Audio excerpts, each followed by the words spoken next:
Welcome to another episode of Touring the AFC South. I am your host, Mike Patton. And on this episode, we're going to talk about a team that's going to be facing the AFC South. That would be the Los Angeles Rams. And I thought of none other than the guy that knows the ins, the outs, the everythings of LA, Mr. Nick Hamilton, to bring on the show. What's going on, Mr. Nitecast Media himself, Nick Hamilton? What's Look, going on, man? hey man, we out here living and breathing, man. I know a little bit about a little bit. Man, he's out here being modest, y'all. He's being modest. But hey, we're gonna get into the Los Angeles Rams. Talk about, of course, their season last year, the off-season expectations, and of course the matchups with the AFC South. Of course, want to start off first with going over the the season of last year. Of course, 10-7. They won the NFC West, and also, of course, won against the Minnesota Vikings 27-9 in the wild card round. And then, of course, lose to the eventual Super Bowl champions, Eagles 28-22 in the divisional round. All in all, that's a good year, but I know the Rams have higher expectations than the divisional round and things like that. So, what did you think of their season last year? I thought that season was interesting, man. I think after probably week 5 or week 6, they really had to come to Jesus moment because they didn't start off the way that they anticipated, and they really rallied the troops and they really got together under head coach Sean McVay. And I think also too, I think the guys really had to seriously buckle down and really focus and stop looking ahead and just take it week by week. And I think that's exactly what they started to do. And you saw the results of that. The only thing I think, two things that kind of got in their way. I think one, they didn't realize the seating, how important the seating is, especially in that last game when Coach McVay decided to rest the starters and start Jimmy G, and that was abysmal because there was a lot on the line. Even though they were playing against the Seattle Seahawks, if they would have won, they would have maintained that high seed. And then two, unfortunately, the devastating wildfires that struck Southern California that enabled them to have to move their wild card game from SoFi Stadium in LA to the state of Arizona, where the Arizona Cardinals play, and they had to play a wild card. Essentially it was a home game, but basically on the road. But the Rams fans, they showed up in full force, so it kind of felt like a Rams home game at SoFi. But it doesn't, it doesn't. It's nothing like home cooking. But they were able to prevail. They came out smoking, and like you said, I think that game playing in the snow with the Los Angeles Rams and how they were playing and how they were competing against the Philadelphia Eagles really showed me a lot about this team. And I do believe that had they won that game against Seattle and had a higher seed, the following week when the Commanders played the Philadelphia Eagles, it looked like a completely different atmosphere. And I think if the Rams would have played in that type of atmosphere, they probably would have been successful and they probably would have appeared in the Super Bowl. I think it still would have been a very tight game because the Eagles were just a juggernaut in the NFC, especially led by Jalen Hurts, who's probably a number 9, number 10 top quarterback when it comes to that. So, I mean, the Eagles and Saquon Barkley were absolutely outstanding. But the Rams held their own, even in the snow. So like I said, I think if they would have played in different weather conditions, because yeah, people could say, "Oh, it snows on both sides." Yeah, but one team is used to the cold weather and the snow, and another team is not. And when you're not accustomed to that type of weather, it does play a factor on you. It can play a factor on you. But the Rams were still battling it out down the stretch, and as you read the score was tight. Um, so I think it would have been the same type of score, except I do believe the Rams would have prevailed in a different type of atmosphere. But again, congratulations to the Philadelphia Eagles. They earned it. They played hard. They played hungry. Um, and now the Rams are turning the page now to 2025. And this is the year if they're going to get it done. This is absolutely a year they have to get it done if they want to get back into the Super Bowl and play for another championship. Yes, sir. Yes, sir. Now, of course, all season comes around, you lose some pieces. The most notable piece that left was, of course, Cooper Kupp. Couldn't come to agreement on a revised contract. released him. He signs with the Seattle Seahawks, which you'll see him twice a year. Can you speak to just that loss being a key loss for them, or any other maybe key losses besides him on that roster? Well, I don't know if it was a key loss, but it was definitely a loss because Cooper Kupp was basically a part of this organization. Obviously, winning a Super Bowl in Los Angeles, an instrumental part in winning the Super Bowl MVP. Um, but I think also to you, I think they played the smart game, meaning a person of his caliber, the age that he was, to pay that type of money, I don't think it was a smart move. And I don't think they were hoping that they would see Cooper Cup leave, but I think it was more of a business decision than it was a personnel decision, which happens all the time in the NFL. I still think Cooper Cup has another year or so left on those tires to be able to perform at a significant level.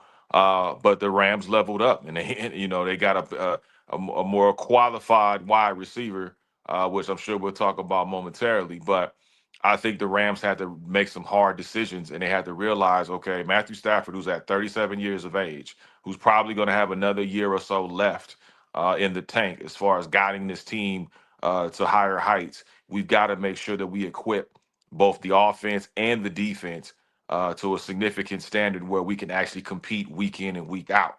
And I think that was Les Snead as well as Sean McVay's matter of thinking, even when they were drafting. I mean, we lost, you lost Bobby Brown the third. Um, obviously, um, losing. Who else did they lose? I That's a mean, couple Christian linebackers. Roseboom. Yeah, Christian Mhm. Roseboom. They lost, Jake Hummel, and then Troy Reader, who's been a long time under that system of Sean McVay. But they had to make sure that they were going to get sharper. They were going to get better, and especially in the interior. When they got Poona Ford, who was playing previously with the Los Angeles Chargers. I mean, the guy had 3 sacks, 8.5 tackles for loss. Um, 39 tackles. It could be a very physical piece up front to go along with Jared Verse Mhm. and the rest of those boys that are that interior.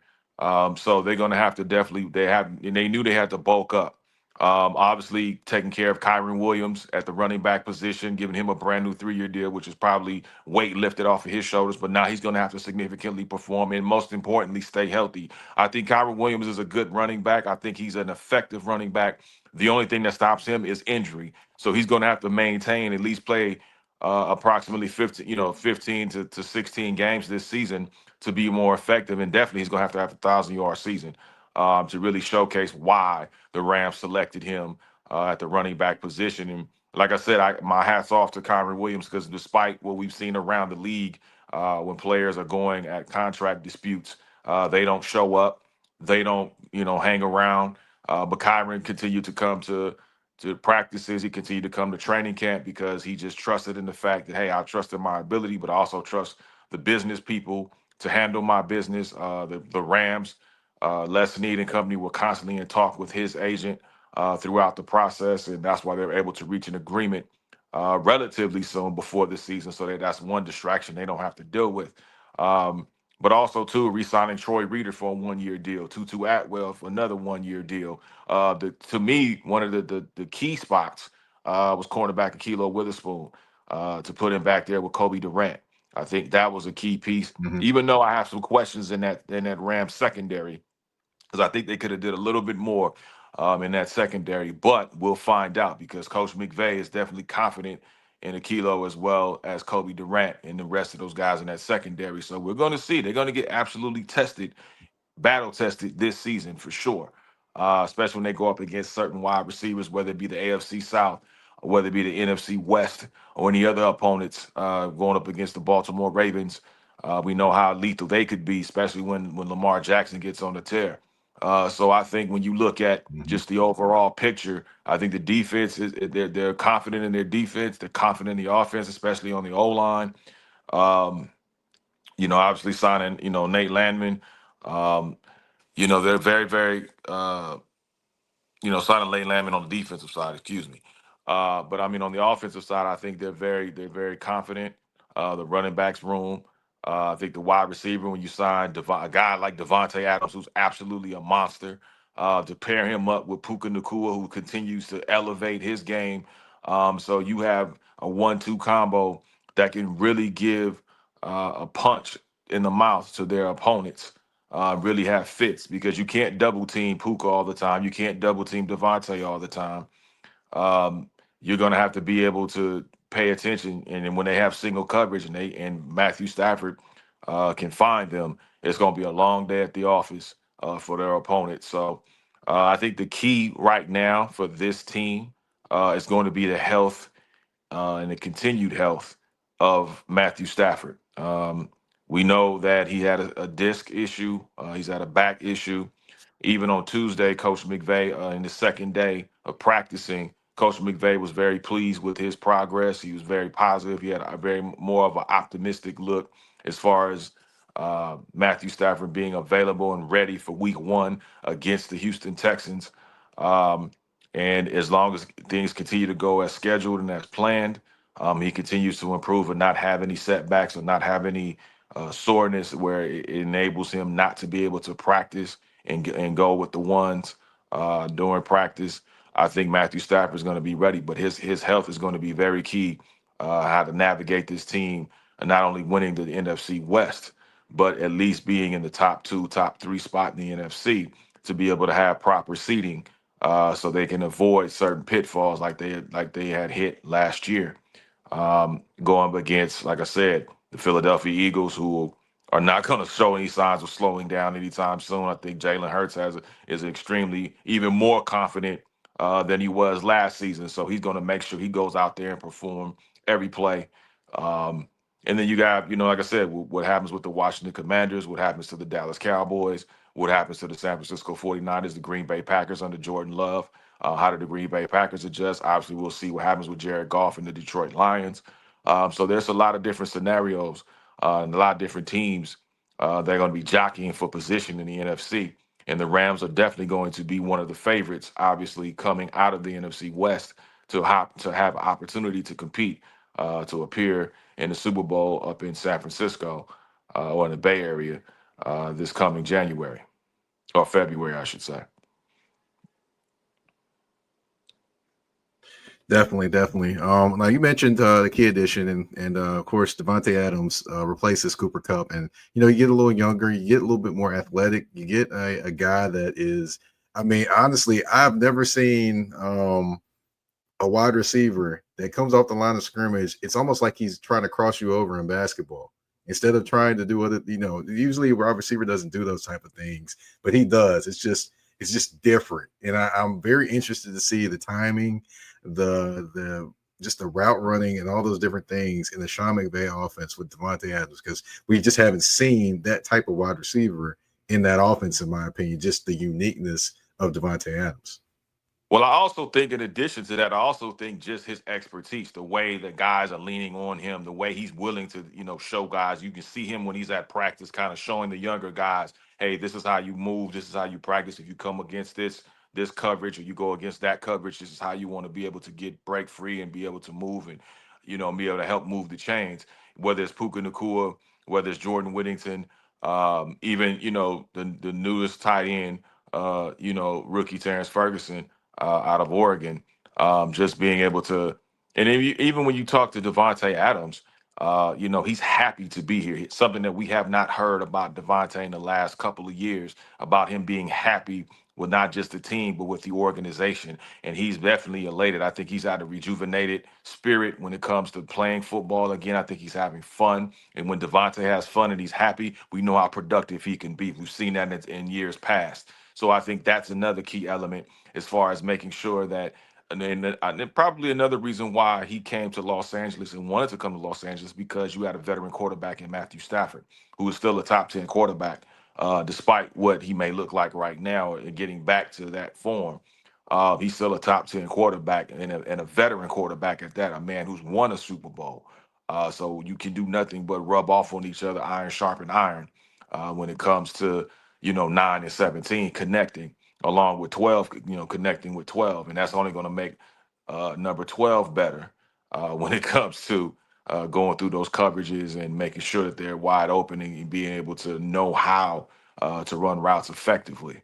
So it's going to be a fun season. I think it's going to be a season where we're going to really be amazed at some things. Some things you may be, fans may be a little disappointed at.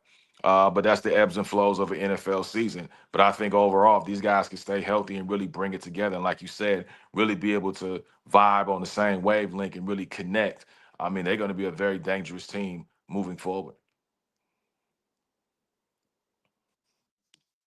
Definitely. I could see them, of course, being where they were last year, if not better than last year. But of course, this is the AFC South show. I do have to talk about the teams will be playing in the AFC South, and they start off the season playing is the Houston Texans.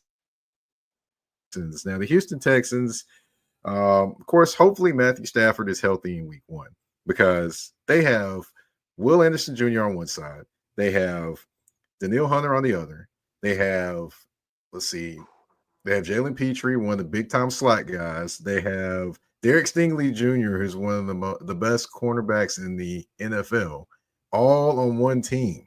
And it could be pretty treacherous in week 1 dealing with that, especially if you don't have Matthew Stafford and if Jimmy G has to go out there. So, I mean, how much does the Texans offense and what they have strike a little bit of fear in what the Rams have to face? I don't know if it's so much fear, but I think it's more of a respect. And I think the thing under Sean McVay is that they always respect their opponents, no matter if they feel like they may be inferior or they may be an opponent where it says, okay, we're gonna have to really buckle down and get this win. We're gonna have to carve out this win. We're gonna have to grind it out. And I think when you got the Houston Texans, they're a young team, they're a feisty team, and they're a scrappy team, especially defensively, especially under the mindset of D'Amico Ryan, who we know he's a defensive guru when it comes to making sure that he has a vision for this defense from day one where he took the job to where they are right now. I think that he has a vision, and this vision continues to evolve and continues to get closer to what he wants. Ultimately, what he wants for this defense. So, I think the Rams gonna have their work cut out for them. They got to hope, pray, maybe chant. I don't know, maybe pour some anointing oil over Matthew Stafford. I don't know what they have to do, but they got to make sure that Matthew Stafford is up there, because if you have Jimmy G as your starter week 1, and if unfortunately Matthew Stafford can't go, it's going to be a long day at SoFi Stadium for the Los Angeles Rams, because I personally don't trust Jimmy G. I'm not saying anything negative against him, but I just don't trust him as a starter that can get you a win. I think he can do enough to manage not to lose, but can he get you a win, especially under a ferocious defense like the Houston Texans, as you mentioned earlier? Um, yeah, the Rams have some weapons. So do the Houston Texans, whether that's on defense or whether that's on offense. When you got number 7, C.J. Stroud, Southern California's own, he's coming in there. Obviously, this is going to be a homecoming for him. He's going to come in there and try to play lights out because he's playing in front of the folks, man. He's out here. The folks are going to be traveling on that 10 freeway headed west to SoFi to check out their guy, and as they should. C.J. Stroud has shown remarkable progress in the last couple of years as far as being that guy and being that quarterback that they've been looking for quite some time. Um, so it's going to be very interesting to see how CJ adjusts, not so much to the Rams, but knowing that he's playing back at home. So that's going to be interesting to see how long it takes for him to really settle in and settle down and really get down to the business at hand, which is try to get a W and steal one here in Inglewood or Los Angeles against the Los Angeles Rams in Game 1 of the season.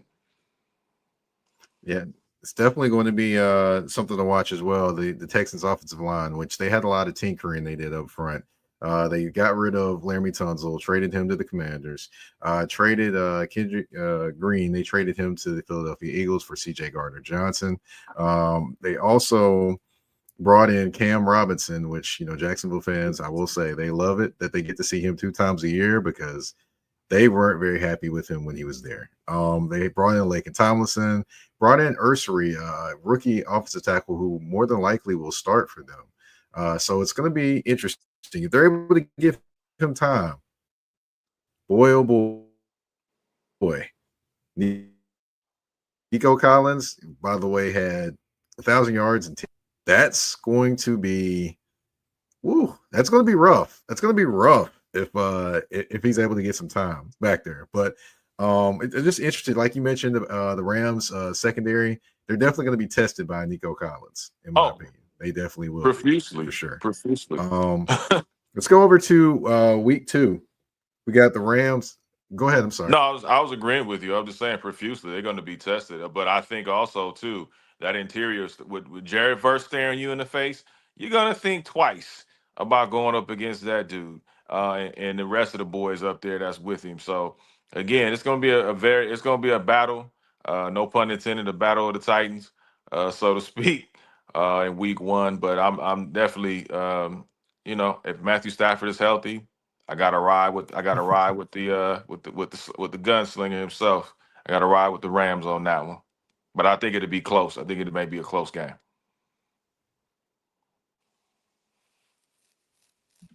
Got you. Okay. Well, week 2. Got you. Got you. Now, week 2, of course, they are traveling east. They will be taking on the Tennessee Titans and Cameron Ward, the number 1 overall pick from the University of Miami. That'll be interesting just to see him versus that defense and what all looks they throw at him. And also, what's going to be interesting is on the defensive side of the ball, you've got one of the more, I guess lesser talked about defensive tackles. That's a game wrecker in Jeffrey Simmons going against that Rams offensive line. So, definitely an interesting matchup. What's your thoughts on that game and that matchup for the Rams? I think it'd be a great test for Cam Ward. I think first of all, let's put some respect on Cam Ward's name. He's probably one of the most underrated, not fully respected number 1 picks we have talked about in quite some time. Yeah, he's not flashy. Yeah, he doesn't do the things that some other quarterbacks like to do. But he goes to work every day. He's the first one in the room, from my understanding. He's the last one to leave. The fact that you got the great Warren Moon willing to give him and bless him with the number 1 jersey speaks volumes to not only that young man's talent, but also his work ethic. And I think it's a trickle down effect throughout that locker room. And so I think Cam Ward is up for the challenge. Do I think the Rams can beat him? Absolutely, because I think the Rams are more seasoned. I think they're more experienced on defense, especially in the interior defense. I think they're more seasoned on the offensive side. Again, Matthew Stafford is playing week 2 with that offensive line and that running game and that wide receiver game. I think they're definitely going to definitely be victorious. But also, I understand it will not be taking the Tennessee Titans defense lightly either. They understand how the Titans can go. They understand the importance of respecting not just the opponent, but knowing the talent that they have on that defensive side, especially in the interior. Um, but listen, Cam Ward is going to show up and show out. I expect nothing less from him. Obviously, you got a familiar face over there with Van Jefferson, too, if I'm not mistaken. So that'd be Mhm. interesting to see Van Jefferson with his former team that he won a Super Bowl with as well. Going up against that defense if he gets enough time. So it'll be an interesting matchup. I think when you look at the Rams, these first 4 games are going to be very telling of what type of season the Rams could have. I think they've got to start out strong. They got to start out hot. And there's really no excuse for them not to go undefeated within the first 4 games. Yeah, will they be tested? Absolutely. But this team is very extremely talented. And they're going to face some challenges. But I think these first 2 games are going to be a real test to see what they're made of. Can Matthew Stafford hold up? Obviously, he's been having, like I said earlier, back issues, slip disc. He hasn't even been touched yet. So how will Matthew Stafford respond in week 1 and week 2 after being hit, thrown to the ground, pushed around? How will he respond moving forward? That's going to be something to watch out for as well. Definitely, definitely. Of course, you mentioned the Rams. There's no excuse to not go undefeated to start. Of course, week 4 will be Colts. They will be taking on the Colts at home. Of course, Daniel Jones has been named the starter for the Indianapolis Colts, which I'm like, wow, But according to reports, the Colts have not given up on Anthony Richardson. However, Daniel Jones is the starter. But honestly, just kind of looking at it, you're looking at it from an outside looking in, it's almost like they kind of didn't set him up for success when they started with him there.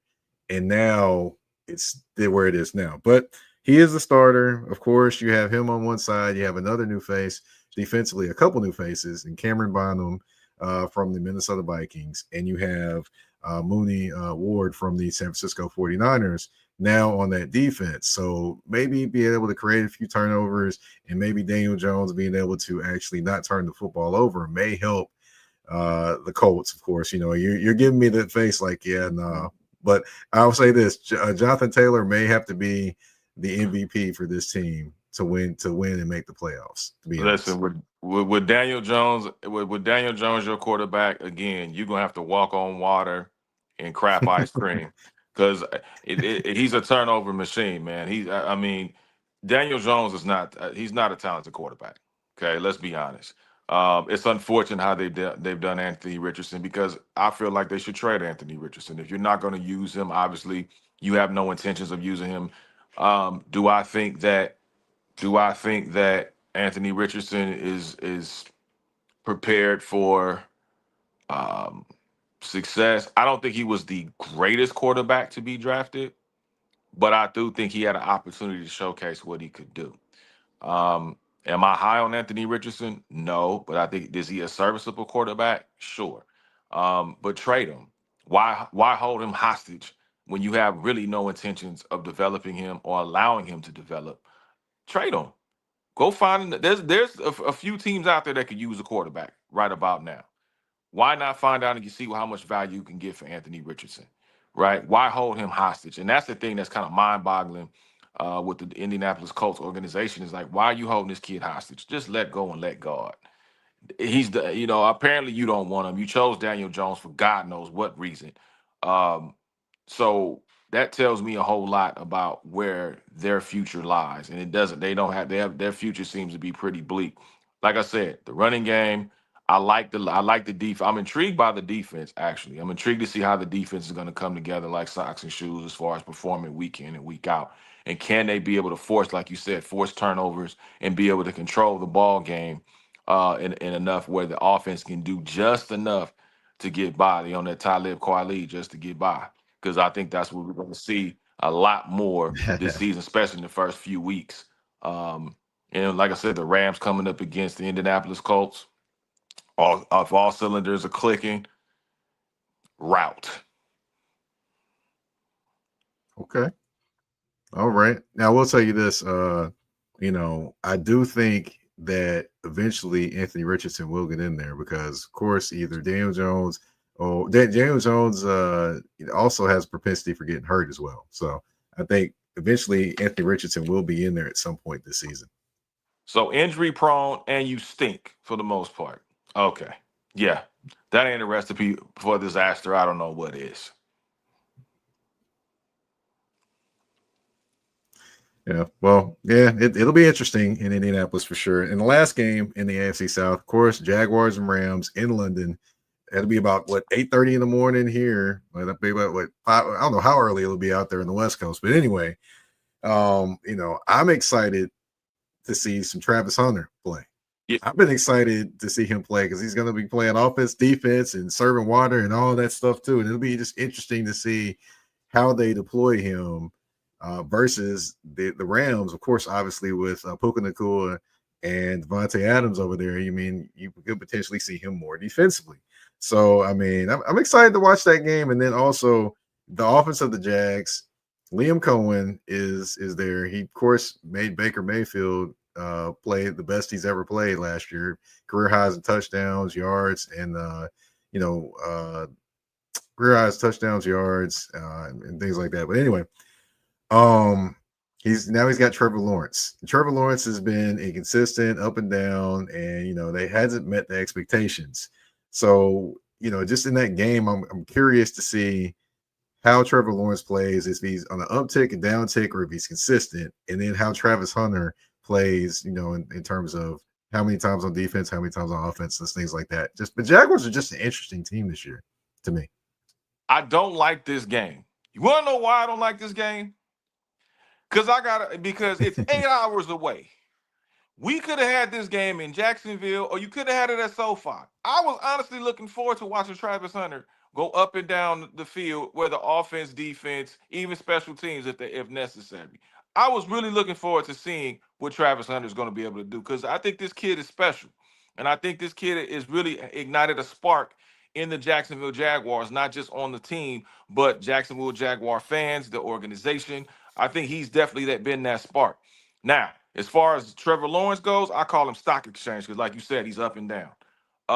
What Trevor Lawrence, will the real Trevor Lawrence please stand up? Whoever that may be. And I think Trevor Lawrence is definitely on the hot seat because they're going to see if this is the quarterback of their future, or do we have to go out and seek another quarterback later on? So this is the time and moment that Trevor Lawrence is going to have to really step up, and show out. And now that you've gotten a couple of weapons on the Jacksonville Jaguars, one of them named Travis Hunter, we're going to see exactly what you're going to be able to perform like.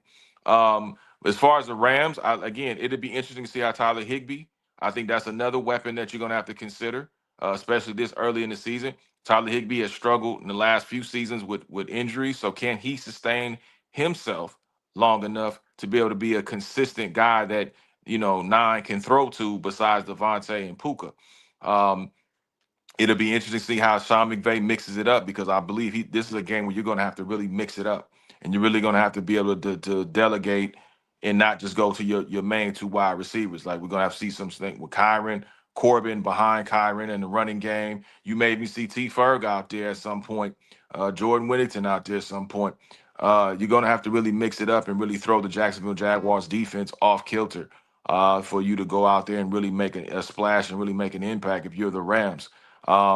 It's going to be, the Rams are going to, that's during the time where the Rams are going to pretty much be gone from home the entire month of October, including their bye week coming back from London. So it'll be very interesting to see how the Rams really perform because I believe they'll be coming off that Baltimore road game right before, if I'm not mistaken, before going to London, if I'm not mistaken, either before or after. I'm not sure. I have to look at the schedule again. But all in all, it's going to be a very grueling schedule for those 2 weeks, as far as um, not making sure that they don't slip and lose ground if you're the Los Angeles Rams.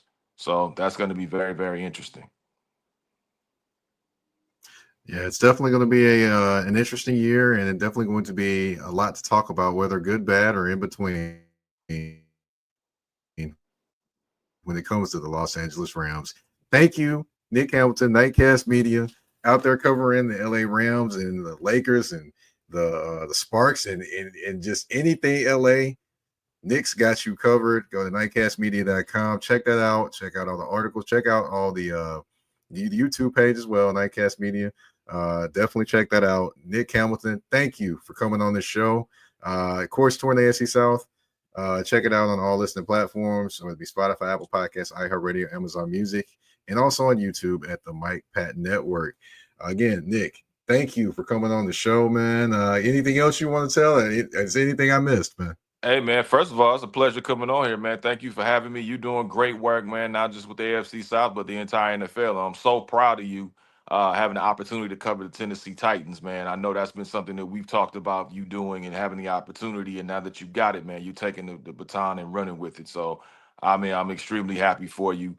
Um, check me out on YouTube, youtube.com/at Nightcast Media TV. We got, entertainment season is coming up, award season is coming up. So we'll be definitely in the mix with that. Obviously, college football season is almost right around the corner, along with the NFL season. So we'll definitely be tackling that. The MLB playoffs are going to be in full swing in just a minute. By the time we blink our eyes a couple of times, we'll be in the MLB playoffs. So definitely having that coverage for you and everything else, man. All the up-to-date interviews with your favorite athletes and entertainers. So make sure you holler at me on Twitter at Nick Hamilton 213, on Instagram at the NH Experience, and then at Nightcast Media on all social media platforms: TikTok, Instagram, X, Twitter, whatever you want to call it these days. And I just appreciate you, man. So hopefully, man, I will be in Santa Clara come February with the Los Angeles Rams.